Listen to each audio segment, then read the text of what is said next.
The story begins on a family farm where a young boy is hanging scarecrows out in the cornfields in hopes of keeping the crows away from their crops.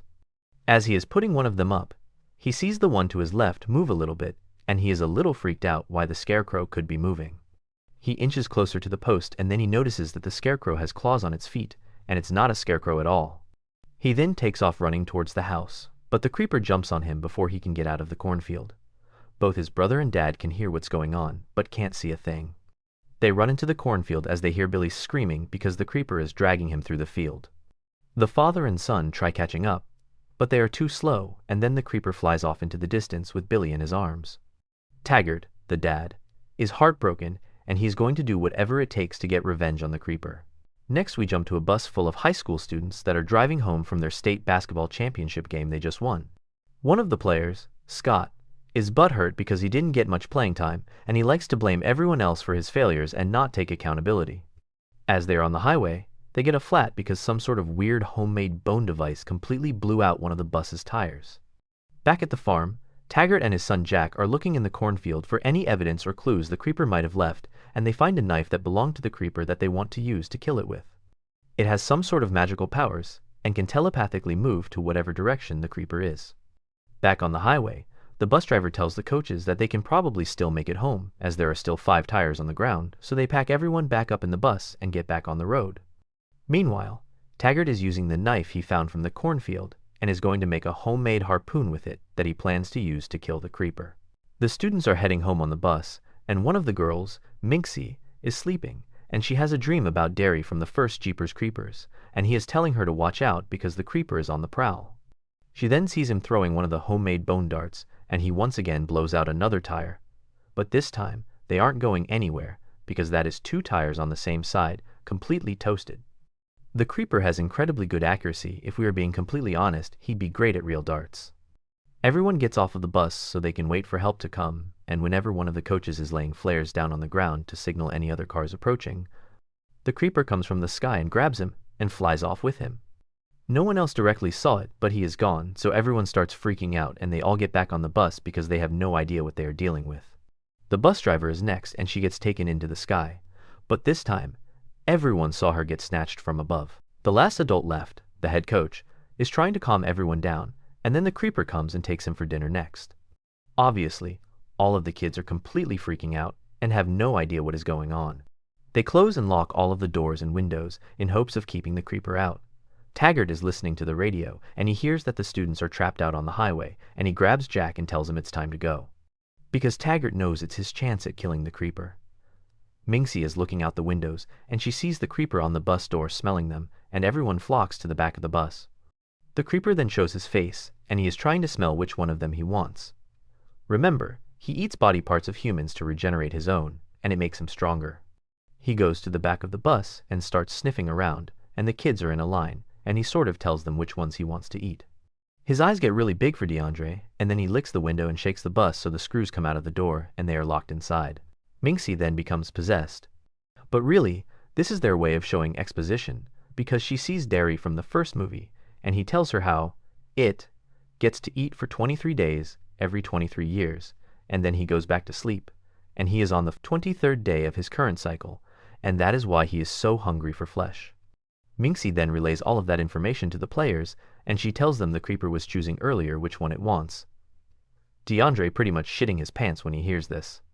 Meanwhile, Taggart hears Bucky on the radio, and he is able to get close enough for reception, and Taggart tells him that they are on their way, and Bucky says to bring the police, but Taggart isn't about that life.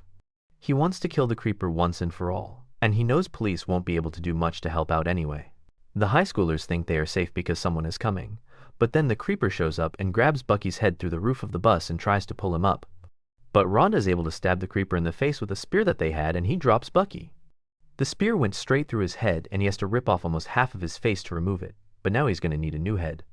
The creeper flies into the sky and then falls on the bus, and the players all think it is dead because it lost half its head. Little do they know this thing won't die. One of the guys starts messing with its wing as a joke, and as soon as he tries going around it, the wing grabs him and then pulls him through the ceiling of the bus. The others try holding on so he doesn't get killed, but all this does is create force on both sides, and the guy is decapitated. The creeper removes his damaged head and throws it on the ground, and then eats the new head and it slides up through his body and then comes out of his neck area, and he now has his new head. On a side note, the special effects in this scene were pretty good considering it was 2003. Now, with his new head, he has his mojo back and is ready to go all out on a human buffet with this bus full of food. Scotty, being the tool he is, says he wants to throw everyone off the bus that the creeper sniffed and picked so they can be eaten and the rest can live. DeAndre tells Scotty that he was picked too, so he is getting off the bus if the others are.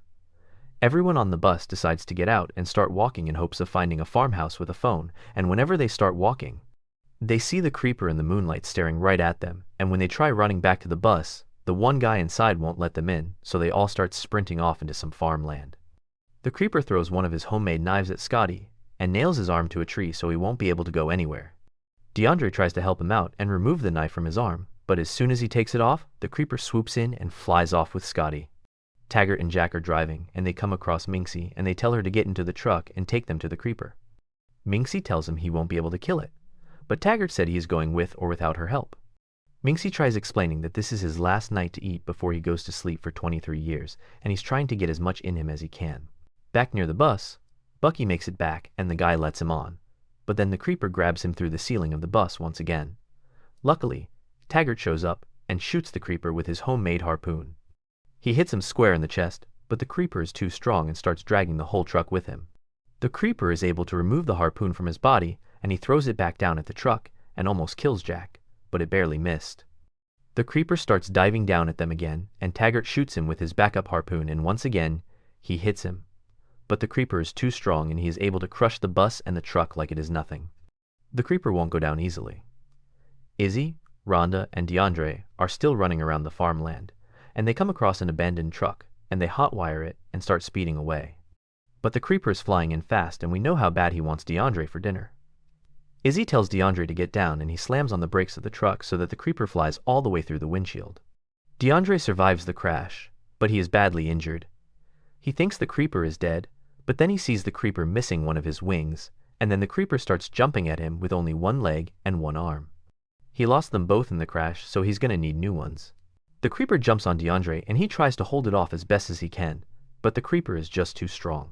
The creeper tries scaring DeAndre into submitting, and when he does this, Taggart shows up and finally gets the kill shot on the creeper he has been waiting for ever since Billy was abducted.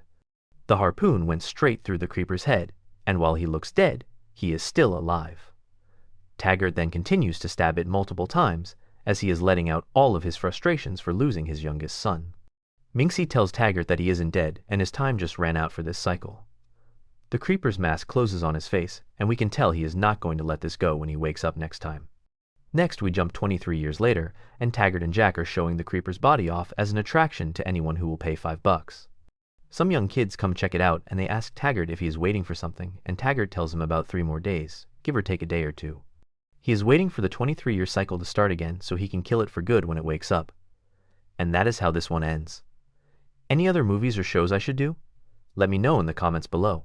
Thanks for watching.